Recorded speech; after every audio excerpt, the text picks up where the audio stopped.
সুপ্রভাত বন্ধুরা, কেমন আছেন? আশা করি ভালো আছেন। আজকে আমি যাচ্ছি দক্ষিণেশ্বরে, তাই খুব সকালে উঠে আমি বাস স্টপের দিকে রওনা দিচ্ছিলাম। বাস আসছিল না, অনেকক্ষণ বাস স্টপে আমি দাঁড়িয়েছিলাম। অবশেষে বাস পেলাম, দক্ষিণেশ্বর ওভারব্রিজে এসে হাজির হলাম। সকালবেলা দোকানগুলো সেরকম একটা খোলেনি।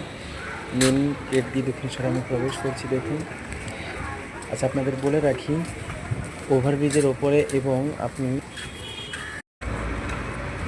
আপনি মন্দির প্রাঙ্গণের ভেতরেও অসংখ্য ফুলের দোকান পেয়ে যাবেন। এই দেখুন, মায়ের মন্দিরে দর্শন করাচ্ছি। আমি এখন যাব গঙ্গার ঘাটের দিকে, কারণ আমি প্রথমে গঙ্গার ঘাটে গিয়ে আগে স্নান করব, তারপরে আমি মায়ের পুজো দেব। তো যাকে আমি ঘাটে এসে দেখি প্রচণ্ড ভিড়। মোটামুটি স্নানটা সেরে নিলাম, তারপরে মায়ের পুজোটা দেওয়ার পরে আমি এবারে বাড়ির দিকে রওনা দিচ্ছি। পুনরায় আমি দক্ষিণেশ্বরে বাস স্টপে এসে দাঁড়ালাম। কিছুক্ষণের মধ্যেই একটা বাস এসে গেছে। বাসে উঠে আমি বাড়ির দিকে রওনা দিলাম, বাড়ি চলে আসলাম। ভালো থাকবেন, টাটা।